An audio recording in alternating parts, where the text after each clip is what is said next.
Hey friends, Alan Lee here, your day-to-day handyman business coach, and I aspire to help people create a successful handyman business that lasts far beyond just them and works entirely on its own.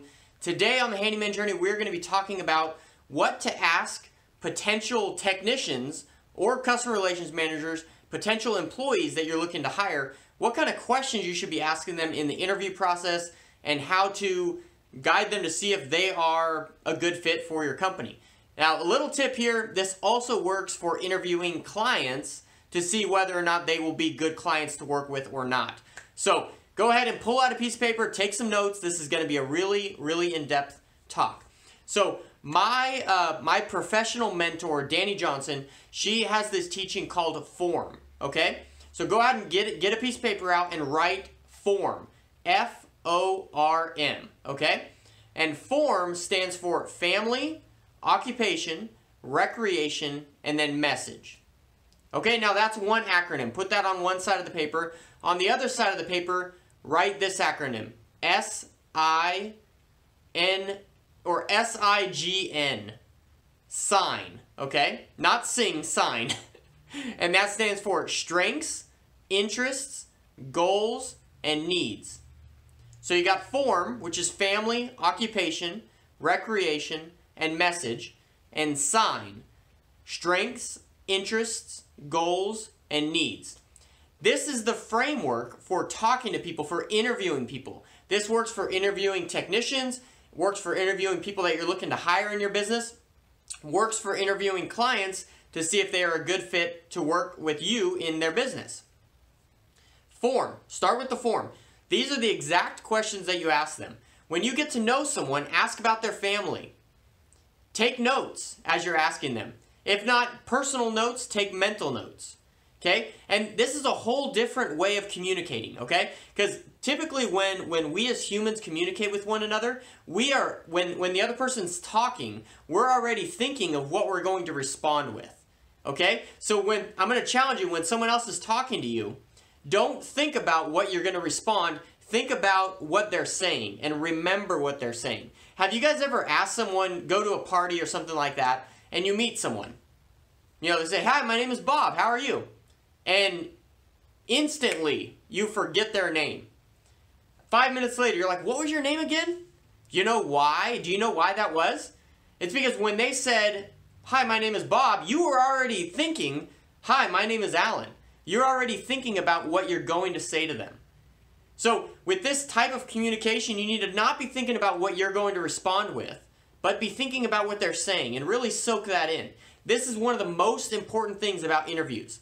Now again, we're not just talking about creating one-man handyman businesses. We are talking about creating sustainable handyman businesses that run entirely on their own. So it takes a different type of mentality, a different type of thought to do this. You're going to ask them, family. What's your family look like? Where do you live? How many kids do you have? How old are they? Okay? These are all family questions you're going to ask them. And then you're going to want to move on to occupation. If they're a client, great to know what kind of work do they do, because it shows you what interests there are, which we'll get into that. That's the sign, right? We'll get into that. So family, occupation. If they're a potential hire for your business, you want to know what they did before coming to this interview. What do they currently do for work? What are they passionate about? What do they like to do for hobbies? Do they like to go home and work on cars? Do they like to go home and work on their house? Do they like to go home and bake cookies? Do they like to go home and crochet? Right? Like, what type of things do they like to do? Family, occupation, recreation. Now this is beyond hobbies. This is beyond stuff like this is fun. What do they like to do for fun? Okay? So these might be questions like, if you were to travel anywhere in the world, where would you go? Would you rather fly in an airplane or take a car? Right? Would you rather go on vacation with your whole family or just by yourself? Where do you want, like, your wildest dreams? What country do you want to go to? Right? So these, once you learn about their family, their occupation, and their recreation, M is for message. We're gonna leave that one for a little bit.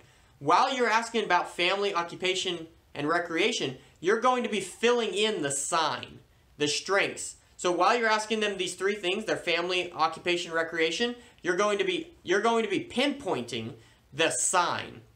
You're going to be pinpointing their strengths, you're going to be pinpointing their interests, and you're going to be pinpointing their goals, and most importantly, you're going to be pinpointing their needs. Okay? When you're talking about their family, they might say, oh, they've been trying for 3 years to have another kid, or they're trying to buy a bigger house, or they want to move across the state to be closer with family, right? That's a need. If while talking about family, he talks about some leadership, goals that he has really learned in the last year or so. That's a strength. He's got a strength in leadership. If he talks about how he really cares and loves for his family and his kids, that's a strength. Occupation, right? What does he do for work? Maybe he's a carpenter. Maybe he's a painter. And he says he loves painting. Well, that's an interest of his, right? But say maybe he currently works as a carpenter, but he longs to become a handyman because he really enjoys doing all kinds of aspects of jobs. That is a goal, right? Strengths, interests, goals, needs. And talking about recreation, what do you like to do for fun? This is where you learn about the interests. And also some goals, right? Interests, right? Do you like to go wakeboarding on the weekends with your friends? Do you like to go fishing? Do you like to go mountain biking? Do you like to go hiking? These are interests of his. And goals, right? Where in the whole world would you travel to? Now, some of you might be saying, Alan, what does this have to do with handyman work? Why would I be asking an employee this kind of stuff? Because these questions dig deeper than just the surface conversations of what typically goes on. When you're looking to hire an employee, you want to be looking for someone who is a good fit for your business, your morals and ethics for your business, and someone that's going to last a long time in your business. You don't want to have to keep interviewing someone every 2 weeks because you didn't take the time to get to know them, right? This is when you actually get to know them. If you go through this, F.O.R.M and strength, interest, goals, and needs, and you find out that they don't actually want to be a handyman, but they really like cleaning, and they say, if I could do anything in the world, I would start up a cleaning business. Well, then maybe you should tell them to go start a cleaning business. Maybe you would not be the perfect fit, or they might be. It's up to your business and kind of the role that you're going to be placing them in. So this F.O.R.M exercise and strength, interest, goals, and needs sign really lets you get into someone's mind. And then after you get all of this information from them, you ask about their family, you ask about their occupation, you ask about their recreation, and you gather their strengths, interests, goals, and needs. Now you can formulate a message for them. And the message is your offer, okay? So if they're a client, that's when you can say to them, well, I hear that you really love an orderly house and a clean house. And you respect that. And one of your goals is to have an orderly and a clean house. We want to help you get that by organizing, making your kitchen more beautiful so that you can organize it better. Or maybe presenting an option where you are an expert at cleaning the jobs while you're working on them, right?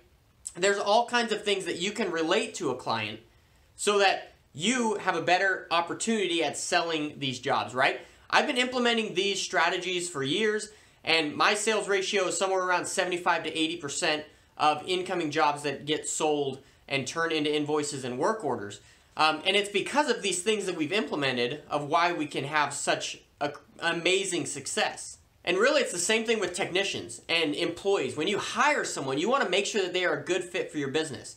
And maybe a good fit for a specific job in your business. Maybe someone applies for a technician role, but you find out that they are actually better suited as talking to people, and they are better suited in the customer relations aspect of your job, right? So these are the questions to ask them. And during all of these questions, you can find a place to ask specific trade questions, right? Occupation is a great one, right? They may say, well, I've been a painter for 25 years or a plumber, right? Well, you can ask them, like, have you ever done such and such? Or have you ever been in a situation where such and such happened, and what did you do or what would you do, right? These are good opportunities to present scenarios. That's also another really good thing to talk about in an interview is scenarios. Not so much with clients, but with employees, right? So like say if you installed something and it cracked a little bit, what would you do? It's still functional, but it's cracked, right? What would you do? And you don't necessarily tell them the right answer, but you find out what they would do. What's important to them? And if what is important to them is important to you, then you're a good fit. I mean, that's really all there is. So once you gather all of that information, you formulate your message. Your message is your offer, like we said before, and that is portrayed as, hey, this is what my handyman business stands for. And we talk about this really, really in depth over at our Business Systems Dominations class, where we teach people how to create systems for their business so that they can hire employees, is having a core value set up so that like your business is run on core values, and that's the benchmark for anyone that comes to work with you. So when you are sitting down for an interview, you present them with the scripts for that particular job, and you say, these are the benchmarks. These are the benchmarks that this position is held to. And it is, for us, honesty, integrity, timeliness, professionalism, cleanliness, all kinds of concrete stuff where if we say professionalism and they're like, yeah, I'm not really into wearing uniforms, or they show up to your interview, right, like with a burnt cigarette, sitting in their back pocket because they're going to smoke it on the way out. They got holes in their shirt, their hair's undone. Like, that person might work for you, but there might be a talking to that needs to happen about that, right? Or if they show up to an interview 15 minutes late. One of our core values is timeliness. And it's summed up with this one saying where if you're on time, you're late. If you're early, you're on time. Okay? So if you ever come to meet me in person, I am judging you at the time that you show up. Just know that up front, okay? If you are on time, you're late. If you're early, you're on time.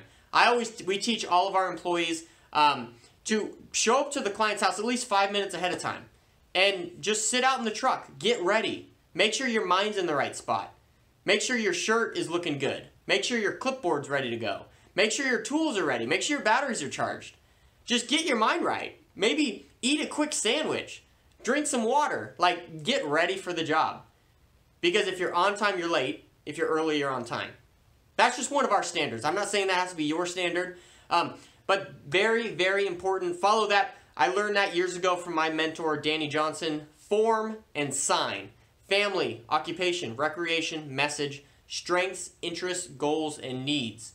This is a guideline for interviewing people of all sorts. And just a quick tip for you, professional tip.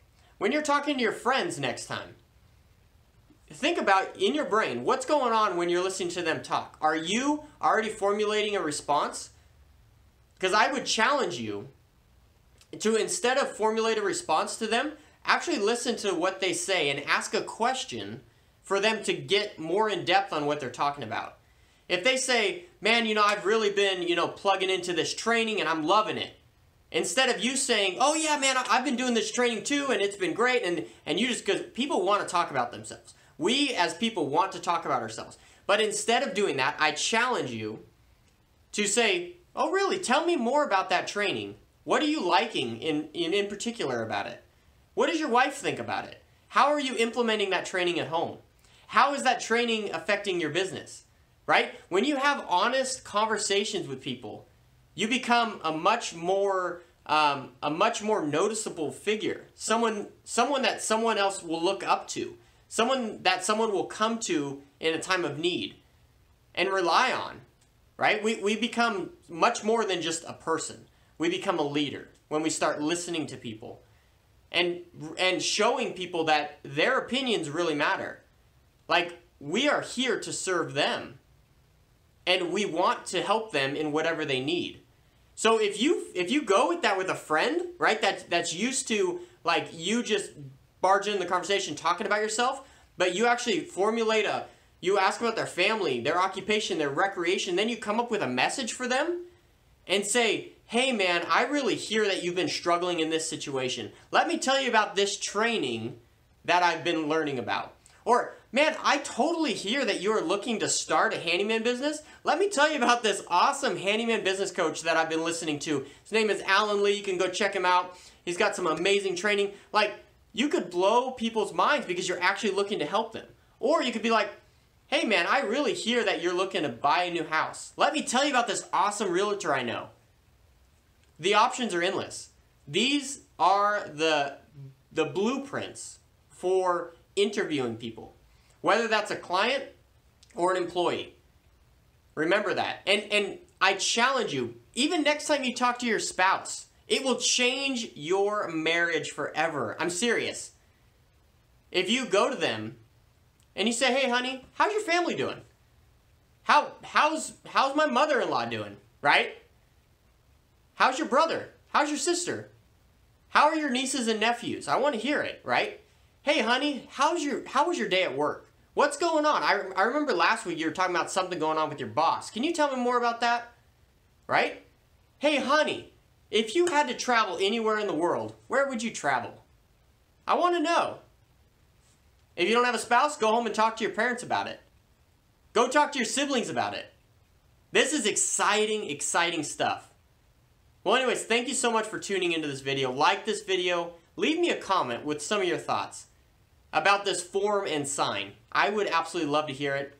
Again, my name is Alan Lee, your day-to-day handyman business coach. You can check out all of our material and request business coaching over at handymanjourney.com. I'm always open to talk. Send me an email, handymanjourney@gmail.com. Thank you so much. Subscribe to this channel, and we'll catch you on the next video.